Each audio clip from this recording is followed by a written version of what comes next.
So I finally finished my PRS style guitar kit from Guitar Kit World. It took me a few months. Stay tuned, see why.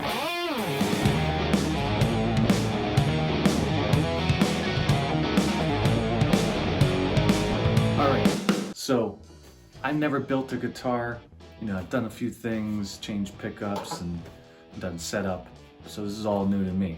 So first step, I get the guitar, I sand it down really good, you know, start off a higher grid, work my way down, nice and smooth, everything smooth.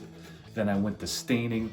So I did, you know, a stain the top there, nice kind of medium stain, and then all the body, I stained the neck, all that. You know, did a few coats on the top there and the side, just, you know, stain that, sand it down a little bit, stain it, gets it in there good.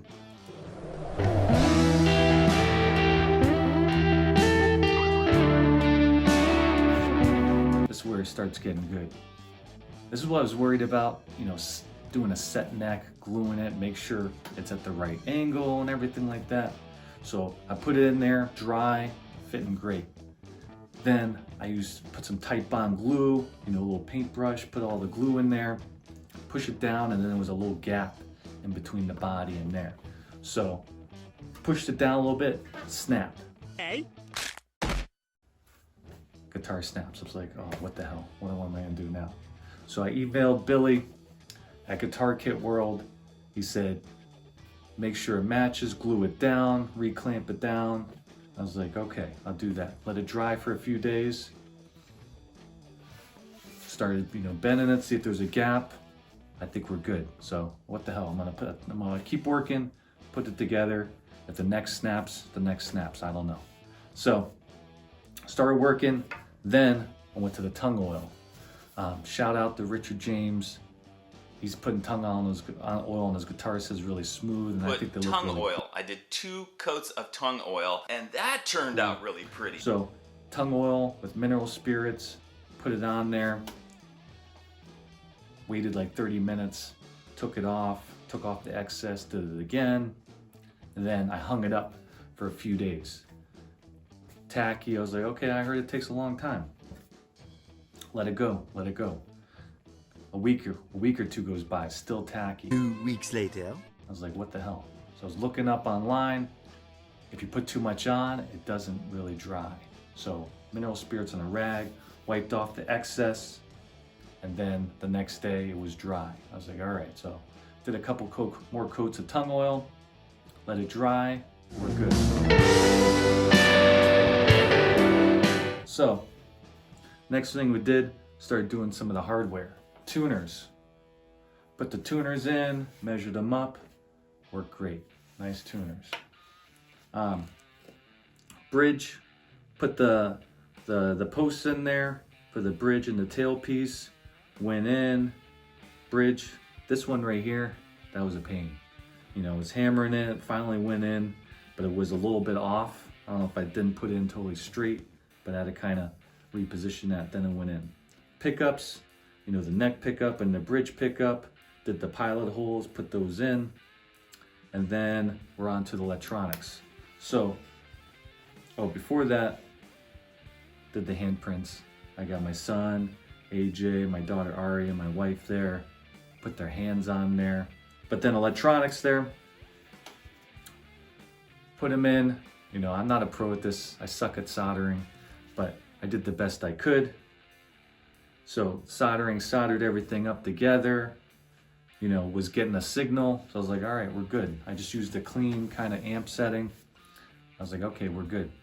Then I kicked it into, you know, some overdrive, some lead tones, and I was getting feedback and hum. I was like, what the hell's going on?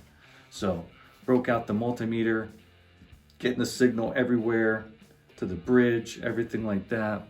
I don't know what's going on. So even to the output jack, everywhere. I don't know what's going on. So watched some videos, and then I finally took out the output jack, and I realized I wired the ground and the hot wire backwards. So I didn't think you'd even get a signal, but I guess you do. You're just gonna get the hum and feedback kind of stuff. So redid that, and then I was good. So after that, I was good. Finally, the last thing I did, I used Dunlop strap locks. I like using the strap lock so the guitar doesn't fall out. And then the strings came with it. They didn't feel too nice, so I put Ernie Ball Slinkies 9-42s. Everything on there is good. I think the pickups sound pretty good. I think I'm gonna keep them, at least for now. Let me know what you think, how it looks. I'm gonna do some sound samples, some clean and dirty tones. Yeah, leave a comment below what you think, how it looks, how it sounds.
So I showed a little bit of clips of me jamming on a track.